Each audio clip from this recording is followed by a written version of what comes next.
Welcome to the Skull King Football Podcast, presented by Vox DFS Firelines. Now, here are your hosts, Justin and Ryan Skullrood. Hello and welcome back to the Skull King Fantasy Football Podcast, brought to you by Vox DFS Firelines at voxdfs.com. I am your host, Justin Skullrood. Join with me, as always, your founder and co-host of Skull King Fantasy Football. My name is Ryan Skullrood. It's nice to talk to you guys because this is about the highlight of my week when it comes to fantasy football this week. Due to the massive amount of injuries that we will be going over and just absolutely horrible luck when it came to certain players. So, yeah, hope you guys had a better week than I did. Welcome to Medic Ward 2.0. A lot like early weeks in the season where there was just an incalculable amount of injuries. We're going to cover a lot of those. There's a bunch of injuries on defense. Some we'll touch, some we won't. But we'll get right into it on the news and notes, starting off with the fact that Josh McCown has been named so far as the starter for Sunday's game against the Giants. I know we'll talk a little bit about this. I know, Ryan, that you like the Giants because it's Cleveland on a defensive scale. But do you see this as being a bump for anyone on the Cleveland roster, especially Terrell Pryor being that number one receiver? Josh McCown for Cleveland is always a bump in the offense over Cody Kessler.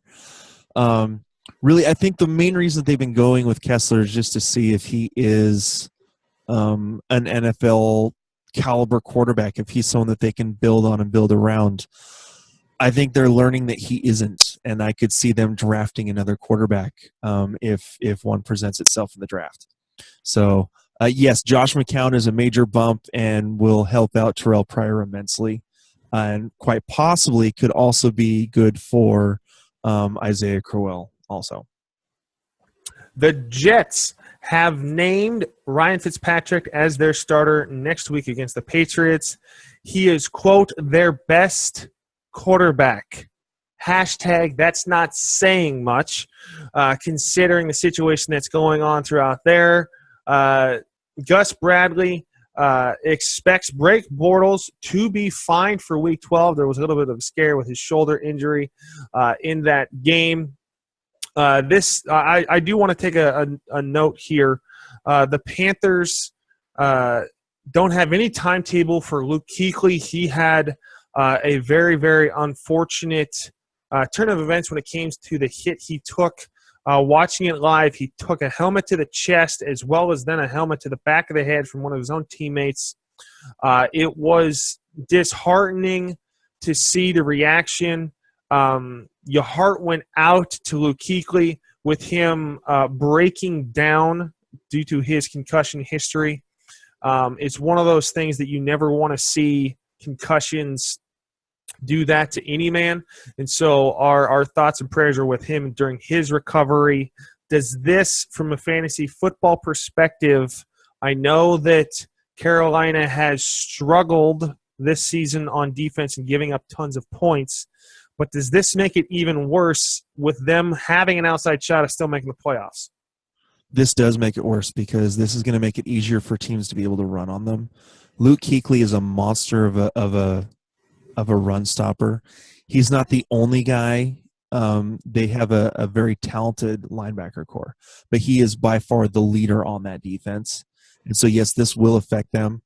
I had Kuechly last year in an IDP league.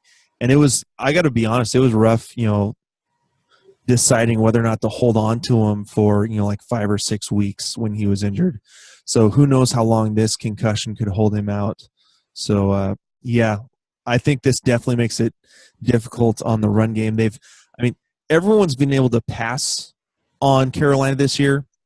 Now it's just a matter, will some teams be able to run on them? So, and Carolina has it a little tough this next couple of weeks with going to Oakland and then to Seattle. Oakland, who they'll line up 7 offensive linemen for, say screw the tight ends and line up, 2 extra tackles on the outsides and then just run it right at you. Or they'll pass the ball all over the place. Then you've got Seattle, who's getting better at running the ball. Their offensive line obviously is gelling. Not only able to protect Russell Wilson, but also some of the running lanes that they were able to open up for C.J. Prosise and Thomas Rawls over this last weekend is very, very promising as well. So, moving on to the Bengals, I know this is catastrophic news for tons of fantasy football owners, but it's not as bad as it could have been. The Bengals got good news on wide receiver A.J. Green. Sources say that he's probably out for a few weeks as opposed to being out for the season. There is no surgery, and they're calling it a strain and a small tear. The timetable is just a few weeks. They are going to need to be as careful as possible with that. This is really devastating for those of you who needed A.J. Green to get you to the playoffs. For those of you who are in the playoffs, it doesn't hurt as much, obviously, because you have the playoffs locked up. But will he be back for the playoffs to make that run, do you feel? Or is this something that could be a lot harder to swallow? I know you had him, and it was a whole lot harder for you to swallow this week, considering that it kind of bumped you out of the playoffs. Well, in the one, I actually only have him in one league, and luckily I'm not out of the playoffs yet in that league. I've with a couple more weeks. I have a couple of matchups that should be okay, but yeah, with him going out with not having any catches on one target and then losing by 4 points in a PPR league, that's brutal. I don't see him coming back for the regular season in fantasy. Looking at his schedule, I want to say they were hoping he'll be back for week 14, which for a lot of teams, if you have a 3-week playoff, that's against Cleveland. He'll have Cleveland and Pittsburgh those first 2 weeks of the playoffs. If he comes back then. I'm honestly not counting on him coming back week 14. I'm hoping he'll be back week 15. Unfortunately, with how bad the Bengals have been, they may shut him down if they lose a couple more games and he's not back yet. They may just shut him down completely. Yeah, because it's not worth it on a season that you're not going to get to the playoffs. Correct. Moving on, the Packers coach Mike McCarthy said that today that he intends to, quote-unquote, get Christine Michael ready for the Philly game. Does this mean anything, or is Christine Michael still the Niall Davis 2.0? Still Niall Davis 2.0. So even Niall Davis would get a couple carries here and there. I don't see Christine Michael, doing much. But with Niall Davis, I think it's worse because Niall Davis at least got carries. I don't think Christine Michael's going to touch the ball this next week because Ty Montgomery and Starks are doing solid work. Yeah, and no need to rush Christine Michael when he still doesn't really know the offense. And Niall Davis also returned kicks. So I mean, if you had return yard leagues, that would still at least help a little bit. So this is nothing. Yeah. Vikings running back Adrian Peterson is quote unquote closer to return from knee injury. Could be back next month. They did release Ronnie Hillman and waived him. Does that tell you more about Ronnie Hillman or about Adrian Peterson? Ronnie Hillman is trash. So you don't expect him to be getting a workout with Seattle with their injuries, which we'll cover in just a second. I hope not, as a Seattle fan, but I hope not. But he may be serviceable for like a 1 or 2 week thing. He's not. I don't see him as an every down or as a regular guy to get more yards than or to get more work than you would expect. I don't like Ronnie Hillman. If he comes to Seattle, okay. This is more about AP. I'm not picking up AP. I mean, even in the leagues that I am desperate for, he's not going. I need someone that's going to be usable getting me to the playoffs. And I don't think AP will be ready until the playoffs, which you're looking at week 14, 15. So you're looking at, first, second week of the playoffs, and you need to have a team to get you there first before you can use up a roster spot. Now, if you're already in the playoffs, your roster is set, sure, go ahead and pick him up. But just especially if you have a Marvin Jones, who's been a waste of space on your roster since week 3. I'm not bitter at all. So here's the deal. If you have the space, pick up AP. Go ahead. Take the chance. If, you can always drop him if an injury happens and you need to use someone else. But let's also remember that Minnesota has had a lot of injuries on their offensive line and they have not been able to block for anyone. So, the other point I want to make out before you wrap up is Adrian Peterson couldn't run the ball when he had a fully healthy offensive line at the beginning of the season. Yeah. So does that give you – to me, that's just red flags when now they're having struggles within the offensive line, and Adrian Peterson is getting rushed back from an injury. Yeah, I wouldn't even bother. To me, the reward, as much as a big splash reward that would be, the risk is still entirely way too high. Correct. And so moving on, Jay Cutler, indications are they're exploring, quote unquote, according to the Chicago Tribune, reports that Cutler suffered a shoulder injury in Sunday's loss against the Giants, and the Bears are exploring whether it will end Cutler's season. Let's just talk this next week. He's probably out. Correct. Does this give you a bump on the Giants' defense to start them this week? Absolutely. Because not only will Jay Cutler probably be out this week, you have Alshon Jeffrey, who has been suspended for PEDs that didn't work. You have your top 3 wide receivers now are Eddie Royal, Cameron Meredith, and Marquise Wilson. At the beginning of the season, you said who? Exactly. They also the Bears also lost Zach Miller for the rest of the season with a broken foot, so they really have no tight end either.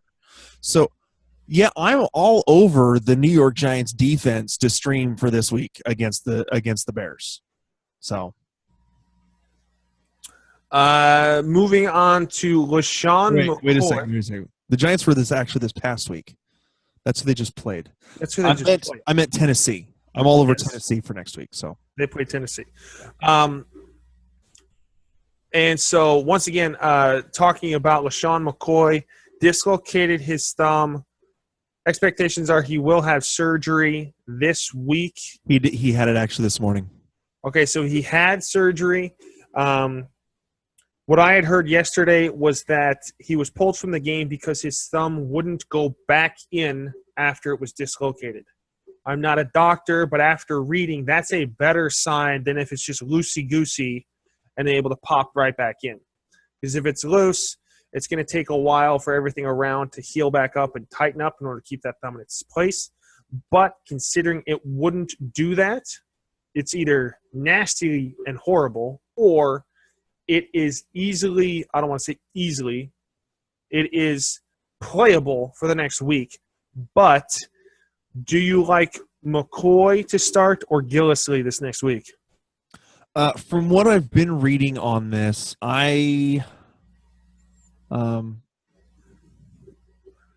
of up in the air. I think it very well could be McCoy, simply considering the fact that, what are they? They're what, 5-4? Sorry, 5-5. I mean, they still have a shot to sneak into the playoffs. They've got a pretty easy schedule coming up with Jacksonville, Oakland. Well, Oakland's not easy, but they've got some sub 500 teams. It all depends. It's something to monitor. Yeah. If you have the room and can get Mike Gillislee, I would probably do that. So, Okay, keeping with the Bills, Robert Woods is most likely out for Week 12 as doubtful. He has been a real big saving grace in the absence of Sammy Watkins. But with now Robert Woods likely out, Sammy Watkins, according to Rex Ryan, they're hopeful that Sammy Watkins will be able to play some in Week 12 versus Jacksonville. Is this still a wait and watch, or is this something where you're considering playing Sammy Watkins this week? I would not play Sammy Watkins this week. And I did this. We've already run through this once earlier in the season. Do not play Sammy Watkins until you know for sure he is fully healthy. Because we went through this earlier in the season, and what do you know? He re-aggravated his foot that he wasn't completely healthy yet, and then ended up going on IR for 8 weeks. So for right now, you wait. If you can pick him up, awesome. You can stash him, great. If you're desperate enough that you're willing to go to Sammy Watkins right now and start him this next week, you're not making the playoffs, period. Question. Answer. I prefaced this question a little bit earlier, but considering we've already talked about the other player that was involved in this discussion, who scores more points this next week? Sammy Watkins or Marvin Jones Jr.? Ugh. Marvin Jones, still. Even with the fact that he has 3 catches in the last 3 weeks. Yes, and here let me pull up Marvin Jones here. Actually, I believe he may have more than that. I just know he's gone 1 catch for 5 yards and 1 catch for 15. Okay, so Marvin Jones. Let's look at his targets. Oh gosh, slow computers, slow internet access. Here we go. Okay, over the last 3 weeks, 7 targets, 3 catches, 33 yards. 5 targets, 1 catch, 5 yards. 2 targets, 1 catch, 15 yards. None of those are good numbers, and It's not getting better. What was encouraging, though, was the targets. And what's discouraging this past week was that he only had 2. I'm looking at – I don't like it this week in Thanksgiving against Minnesota, who looks like a revived defense. They do, but let's also remember that the Arizona offense is David Johnson and no one else. No one's going to pass on Minnesota. Yeah. Especially an aging Carson Palmer whose wide receivers haven't been able to hold on to the ball unless their name is Larry Fitzgerald. So I still think that I wouldn't start either one of them, but Marvin Jones I still think is going to score more points than Sammy Watkins. Okay. I just want to make sure that was still just a tangent. We'll move back. Last bit of news that we want to cover. Andrew Luck is in the concussion protocol this week, which is not a good sign considering it's Monday. Most players who are in the concussion protocol do not play the following game, and this is a 4-day turnaround. The Colts play on Thursday on Thanksgiving. It's not looking good. So I believe they play Pittsburgh this week. We'll talk about defenses towards the end of the show, but this is a huge hit. Is this something to where if Andrew Luck can't go, do you consider sitting wide receivers like T.Y. Hilton and Dante Moncrief? Who's their backup quarterback right now? Let me double check that. We should have already known this one, but yeah, I should have double checked that. I read it a little bit earlier this week. They're playing Pittsburgh, so they're going to be going up against a better defense really quickly. Gosh. It's Scott Tolzien. No one knows. Scott Tolzien, who used to be the backup for Aaron Rodgers in Green Bay. Oh, Yeah. Hasn't thrown a meaningful pass since starting a pair of games for the Packers in 2013. Ugh. I'd be more like – see, this would be the only thing that would make me want to consider either one of the tight ends Because backup tight ends tend to dump off to or backup quarterbacks tend to dump off to the tight ends a lot more. And this is about the only thing that would make me consider either Jack Doyle or Dwayne Allen for this next week. It's great news for Frank Gore, who's going to get a lot of running yards. They'll run that 35-year-old into the ground. But that's what he does. He gets 1,000 yards. It's what he does. Yeah, so that wraps up our news and notes, unless you had something more to add there, Ryan. Also, the fact that Giovanni Bernard is now out for the season. I can't believe I forgot that. He has torn his ACL. He is done. So if you think about it, saw an interesting stat. Horrible news for the state of Ohio. Cleveland and Cincinnati are horrible hospital situations. Yeah. Well, and then you had the Indians who lost the World Series after being up. Yeah, that's salt. That is just salt right there. So here's the deal. I saw an interesting thing. If you have Jeremy Hill, you're in really good shape right now. I don't know about that. No, I'll let you finish your comment. Because the last time that Cincinnati was without both Giovanni Bernard and AJ Green, there was no one else to throw the ball to except for Tyler Eifert. Jeremy Hill, they had no other choice but to just keep feeding the ball to Jeremy Hill, who ended up being a top 5 running back over the second half of the season. So at this point, it's not, again, this isn't because I totally believe in Jeremy Hill. It's the opportunity is presenting itself for him to have a good rest of the season. So that's where I was going with that one. Okay, so we'll get into our waiver wire picks of the week. We will start with the running back situation because I feel that this is probably the best looking scenario of the possible options. No, they're all horrible. They're all horrible, but there's more choices in the running back situation. Well, we'll see about that. I think I found some deep dive wide receivers that we could. I can't believe this is another one that I forgot. I can't believe I forgot to write this one down. CJ Prosise has had the same injury that Dante Moncrief had earlier in the season, so look for CJ Prosise to be out probably for the next 6 weeks. But yeah, they're saying 4 to 6. And then Troymaine Pope was injured, and he was the likely backup.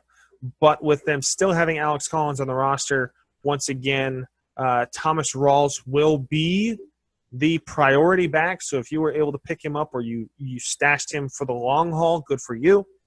But he's going to be the workhorse at least for the next 2 to 3 weeks. Yeah. It says that Rawls got a little bit banged up, but, Tremaine Pope had a sprained ankle. I mean, he didn't get banged up in that Eagles – Seattle.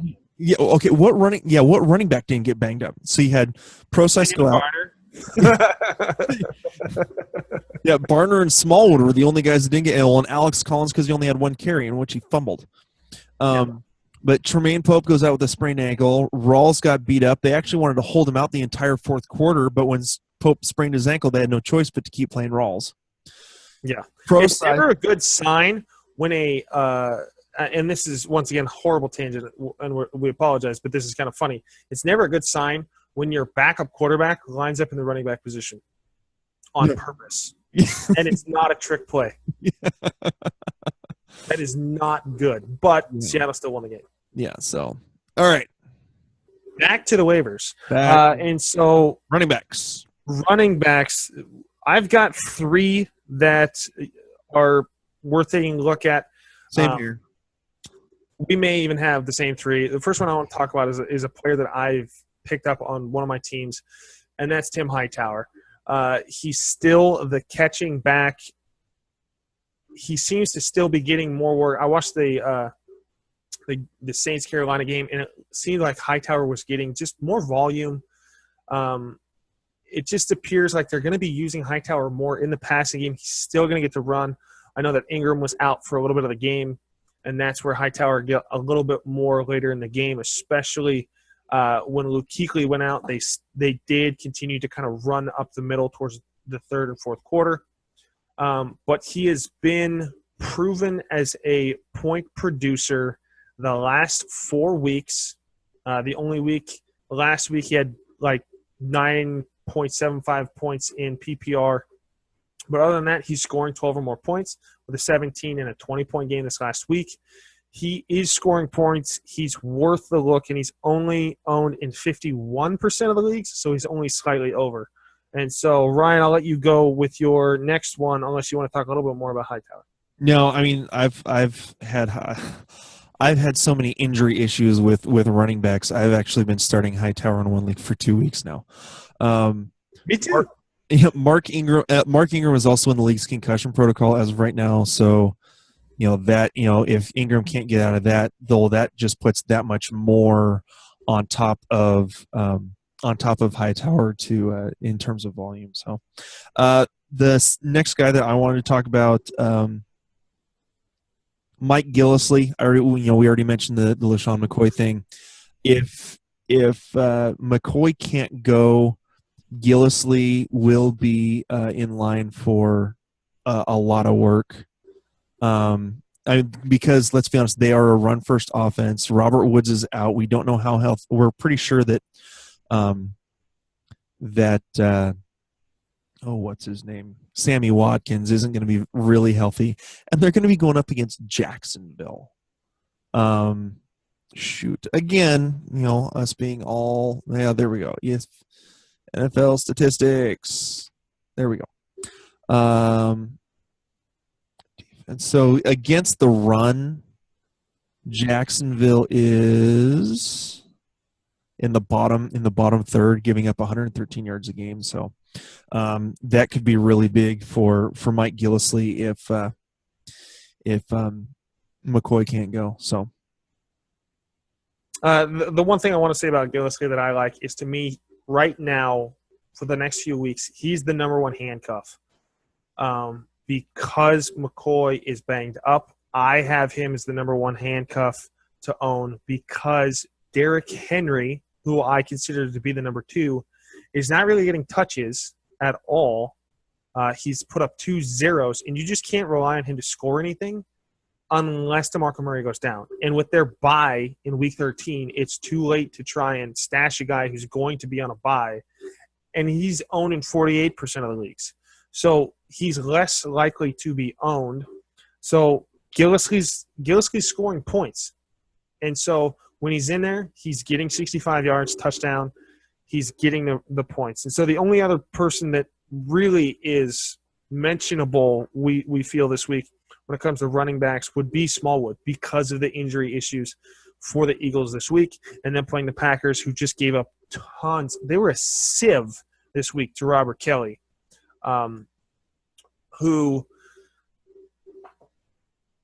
we had mentioned at the beginning of the season, but I didn't think that Robert Kelly was going to be this much of a beast. I think that's more to do with the Packers' defense and their inability to stop anything, more than necessarily Robert Kelly moving forward. But with Sproles potentially also being out, Smallwood will be the guy, unless something comes back that's a little surprising about the Sproles thing with his rib injury. Yeah, I agree. Smallwood, I think, he'll be the one to get most of the work against Green Bay. It is a home game, and so the Philadelphia defense has played pretty well at home. They were able to really shut down the Atlanta offense in Philadelphia. So with how much Green Bay has been struggling, them traveling to Philadelphia, I think that it could become more of a ball control type of game, which could present more opportunity for Wendell Smallwood to run the ball. So, okay, so moving on to wide receivers, I really only have 2. I want to talk about the first one in Tyler Boyd. This is more because A.J. Green is out. Once A.J. Green went out, Tyler Boyd had his best game of the year, 6 catches on 8 targets for 54 yards and a touchdown. In a standard PPR, that gets you 17.4 points. That is a very good week. Was benefited by the touchdown. But with A.J. Green out, I really don't see a lot of other options outside of Jeremy Hill in the running game. Baltimore is a very, very, very good, solid defense, especially against the run. So I think Tyler Boyd has a little bit better option when it comes to the Cincinnati offense. Once again, he is no Jeremy Hill, so Jeremy Hill would be the guy to own. But of the receivers, he's really the only receiver that I would consider playing this week against a very tough Baltimore defense. Yeah, I agree. You know, one of the things I read is that Tyler Boyd's not a burner. He is not going to he doesn't have the big play ability. One of the things I saw, it's actually here on Yahoo in the description of what happened. They consider him a sort of like a poor man's Keenan Allen. Keenan Allen doesn't have the big playability. He runs a lot of those short intermediate routes, sure hands catches the ball, runs very good routes, but isn't going to run past anyone. That's kind of what we're looking at in Tyler Boyd. So he's more of a possession receiver out of the slot. And so if he can get volume, 8 targets or so, 5 or 6 catches, 50 yards, that's, it's not going to kill you. That's, wide receiver 3, wide receiver 4, flex position in a PPR. So if he can get that with some touchdown upside, I really think, Tyler Eifert's already owned as a tight end, and I don't ever trust Brandon LaFell to be able to hold on to the ball. So Tyler Boyd, I think, is your best option at wide receiver from Cincinnati. Once again, Tyler Boyd is only owned in 7% of leagues. He is widely available, but he is going to be grabbed by all of those A.J. Green owners who are desperate to try and find the same production, not the same production, but at least that hole from the same team with a very good quarterback there. And so the other wide receiver that I have would be Sammy Watkins. I know we talked about him a little bit earlier, so I'm going to keep it brief. Once again, this is for – he's not going to play this next week. If he does, he's not going to give you enough production. This is more of a play for those who are still in playoff contention, who need a solid player, who are gearing towards the playoffs. He's been out for 9 weeks. And so he's fulfilled the IR requirements in sitting out.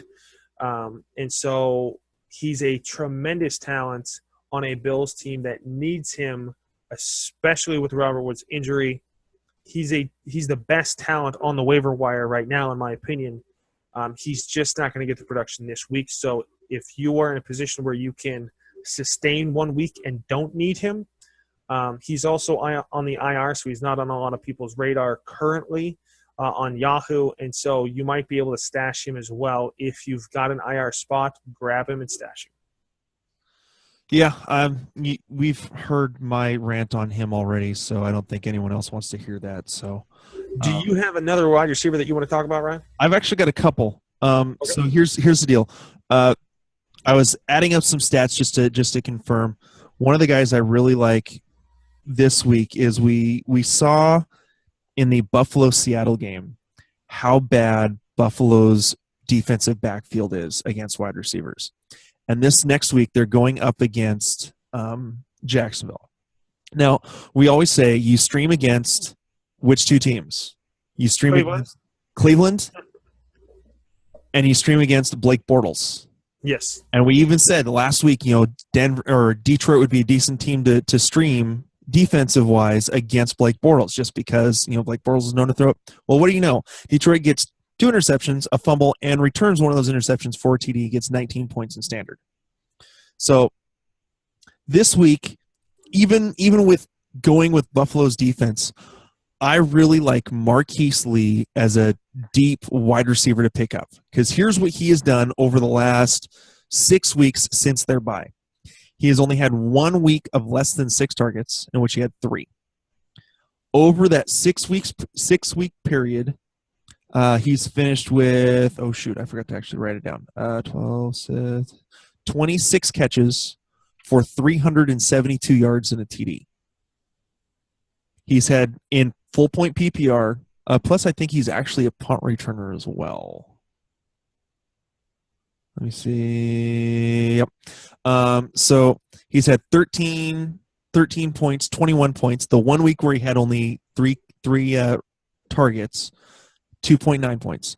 Then 17, 10, and 17. He has been the most productive wide receiver, more than Allen Hurns, who keeps getting injured and having concussion issues and leg issues, and Allen Robinson, who has finally had a couple of good games the last couple of weeks. And even this last week wasn't all that great. He just had a touchdown. So I think Marquise Lee has become kind of the go-to wide receiver for Blake Bortles, especially coming out of the slot. So I think if you can get Marquise Lee, pick him up, I would almost pick him up and drop Marvin Jones for him. It's that bad with Marvin Jones. And because, Jacksonville is so horrible, they're always going to be behind and always trying to, throw the ball around in order to get back into games. So I like Marquise Lee. And then the other one I was looking at, and Marquise Lee is only owned in 6% of leagues. I told you, we're deep diving for wide receivers here. The other one I like this week, who he's had a couple of interesting weeks. I've used him a couple times for lines in DFS, is Adam Thielen of Minnesota. He's playing in Detroit this week. The last 3 weeks, 4 catches on 6 targets for 68 yards, 3 out of 4 targets for 21 yards in a TD, 5 of 5 for 65 yards in a TD. Now he's not going to light the world on fire, but he is obviously their most sure-handed guy beyond Stefon Diggs.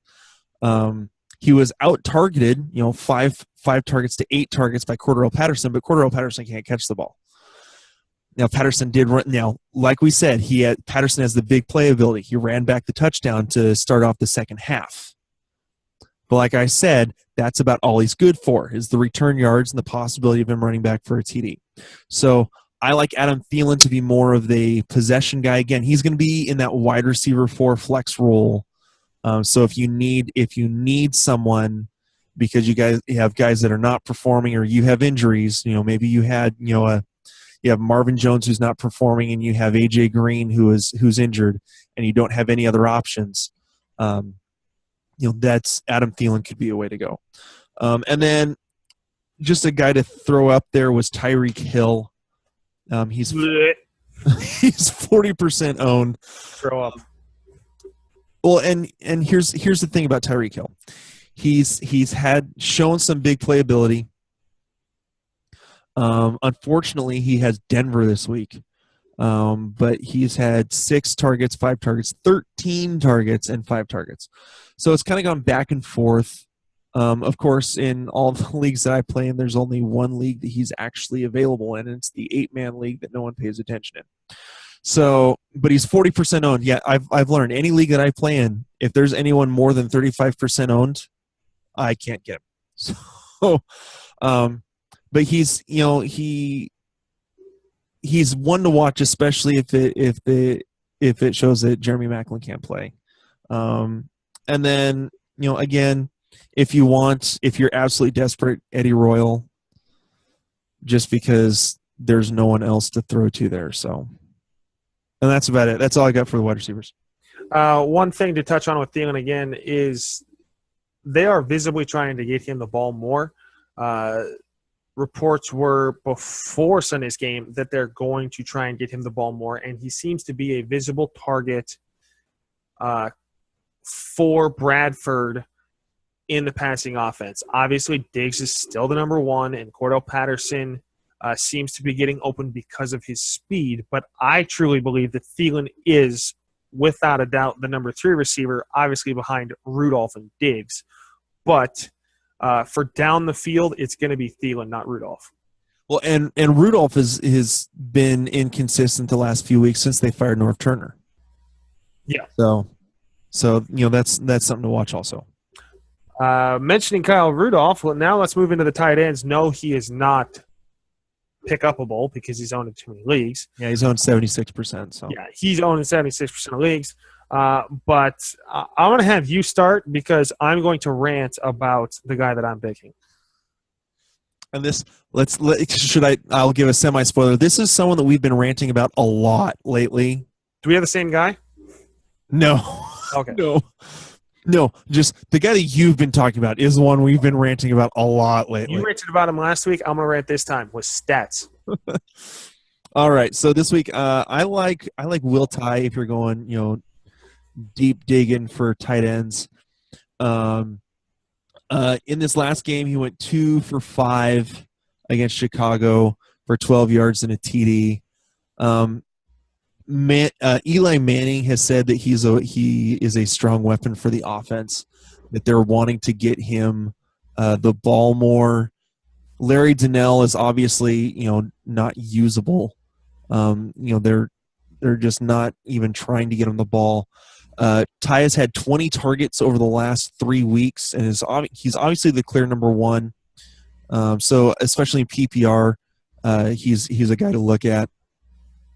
Because you're looking at, trying to get 50 yards and hopefully get a touchdown at your tight end. I think that he could be a solid pickup for this next week going up against Cleveland, which, again, we stream against Cleveland, folks. Yes, we stream against Cleveland. So, yeah, I think Will Tye could be a possible tight end one streamer this week. So that's time for another rant, and we've got stats to really blow your minds again this week. Okay, I do have to admit, I gave stats on this a couple weeks ago, but even if we update them, it makes the argument even worse.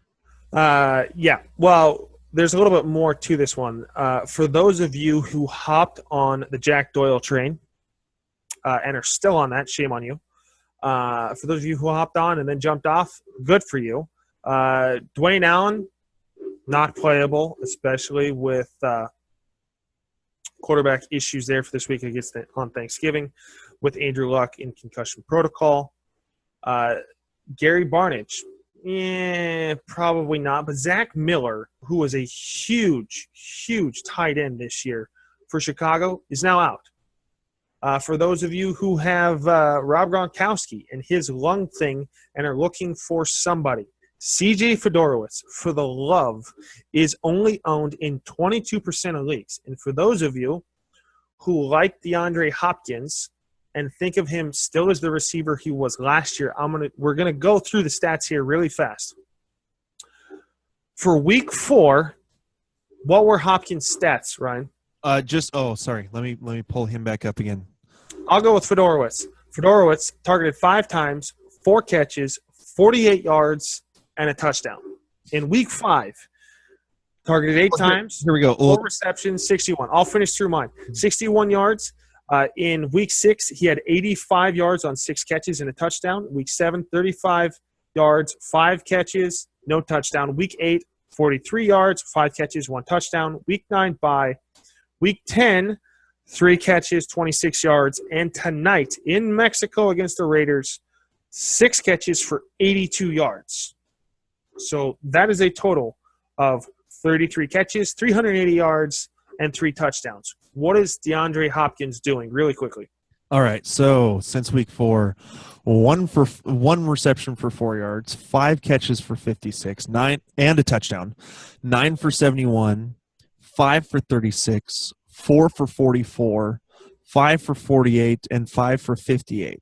Now he's getting targeted a whole lot more. Let's actually add up? Let's actually go over the overall totals. So for CJ Fiedorowicz, how many targets since week 4? 49. For Hopkins, it's been 68. Okay. Now let's go to receptions. How many receptions since week 4? 33. For CJ Fiedorowicz, 33. For Hopkins, 34 receptions. Yardage. No, it's okay. Yardage for CJ Fiedorowicz since week 4. 380 yards. For Hopkins, 317 yards. Now, let's be honest. He got robbed of a TD tonight in Monday Night Football. The judges, the line judge absolutely hosed them. And so tonight, while it says he finished with 5 receptions for 58 yards, he actually finished for 5 receptions at 36 yards onto that, 80 or 94 and a TD is where he should have been.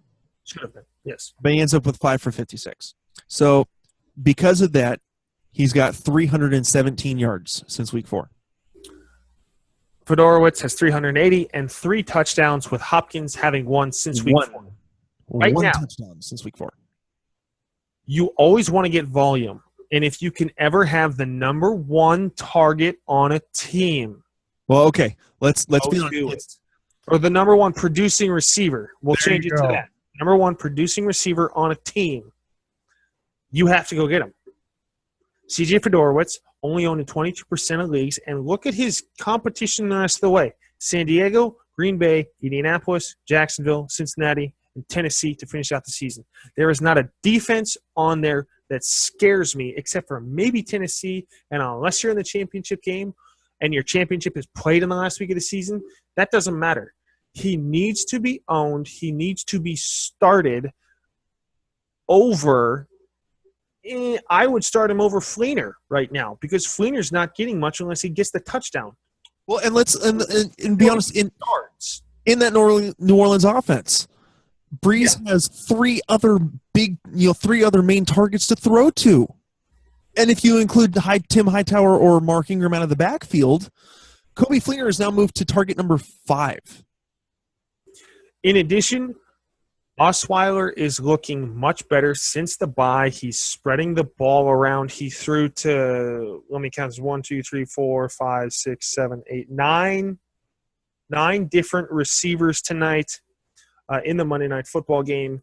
That is a player who is not just locking in on Hopkins or Fiedorowicz. That is a person who is moving the ball around, finding the open receiver, and being much more effective in how he's doing it. He still did throw an interception, but he did 240, a touchdown, and an interception. That is almost streamable caliber play from Osweiler. Almost. But that is enough of my ranting. You ranted last week. Hopefully, you guys will listen, and you do not have to listen to us rant about that next week. We need to find a way to get this podcast out to more people. People, share this podcast with others. We'll know to pick up CJ Fiedorowicz. Pick up Fiedorowicz. With quarterbacks, there's not a lot of options here when it comes to streaming. Once again, this is for those of you, this is especially if you have Andrew Luck, he's not going to play this week. Don't drop him, but you got to find a bench player to drop and pick up and stream a quarterback. For me, I like who I call Mr. Reliable Streamer, in Joe Flacco. He had a very good game considering he played Dallas, who's a very good defense this year. But let me pull up really fast just to double-check who he's playing this week. He is playing Cincinnati, once again an offense that's banged up. He's got a very solid defense. I believe they did not play. This will be the first game against Cincinnati this season. But Flacco does do well against Cincinnati. He's always good for about 270 yards and at least a touchdown. There have been weeks where he hasn't scored, but that's few and far between. He is Mr. Reliable Streamer, in my opinion. Yeah, honestly, the guy that I would go with, and we pretty much despise this man up here in Seattle, but you cannot argue with the fact that Colin Kaepernick has been an effective fantasy football producer over the last few weeks. Even against New England, I was talking about this in our DFS portion last week with Greg Talcott. Going up against New England, I didn't necessarily trust New England's defense because I thought if they got up by enough, Colin Kaepernick could do a little bit of damage. Well, he threw for 206 yards, threw for 2 TDs, had a bunch of rushing yards himself, which is what Colin Kaepernick does. The last 3 weeks since their bye, he's finished with 27, 26, and 23 points in 4-point per touchdown leagues. So he has Miami this week. Now, Miami has been a little bit better against running quarterbacks. They do pretty well stopping up the pass, but the fact that Colin Kaepernick is a little bit more mobile, I think that he could still have a streamable game. I personally don't, and this is not Kaepernick hate. I believe more in the Miami defense because against the Rams and against a run-first offense, yes, Gurley did score, But they only got 102 yards. It is in Miami. Miami plays much better at home. That's why I went with Flacco over Kaepernick. But if Flacco's not available, Kaepernick would be a begrudgingly acceptable second place, in my opinion. Yeah, okay. And that's pretty much all I had, too. So moving on to the defenses, we have a few defenses. Obviously, if you have the Bills and you're playing against Cleveland, you play them. No. Or sorry. Playing Jacksonville. Bills playing Jacksonville. If you are playing Cleveland, who's playing Cleveland again? The New York Giants. Giants, that's correct. We both have messed that up early today, so it may not be our best show today. But once again, going back to the well with Indianapolis, with Andrew Luck about 90% not going to play on Thanksgiving, the backup quarterback is going to throw picks for days. Pittsburgh will stack the box against Frank Gore, and the quarterback will have to throw the ball. He'll more likely throw to the tight ends and the checkdowns, which may make Jack Doyle and Dwayne Allen playable this week. But, Dante Moncrief has scored touchdowns in consecutive games. He has, with Andrew Luck, obviously if Andrew Luck's in, you have to start Dante Moncrief because they are on a streak for touchdowns. But I would go with Pittsburgh this week against Indianapolis as a streamable defense. And the other one I'd go with is Tennessee against Chicago. Again, with everything that's going on in Chicago, Tennessee has been okay. Let me look it up. Against rush yards per game, Tennessee is 7th in the league in giving up rush yards at 92.1 per game, and so they have pretty much the only weapons in Chicago now is Jordan Howard. The Brother Bear. So at this point, I'm all over Tennessee's defense against Chicago too, especially if Cutler's out and it's Matt Barkley with his non-existent wide receivers. I think Tennessee is a solid defense to go up against as well. Okay, so that wraps up our show. Ryan, are we recording tomorrow or are we recording on Wednesday? I think as of right now, it looks like we're probably going to record Wednesday. I've got to find out for sure on Greg's schedule since he's going to be involved in the next one. So, with the holiday coming up, we wanted to be able to get you the information as fast as possible. With so many games being played on Thursday, we debated whether or not we're going to show and record tomorrow in order to get that information to you on Wednesday morning. But it looks like the schedule will continue as usual, and we look forward to having you guys listening to us on Thanksgiving morning to get that information out before you guys start your holiday festivities in fantasy football. Good luck this next week. Once again, this has been the Skull King Fantasy Football Podcast, brought to you by Vox DFS Firelines at voxdfs.com. With you as always, your host, Justin Skullrood. With me as always, the founder and co-host of your show. My name is Ryan Skullrood.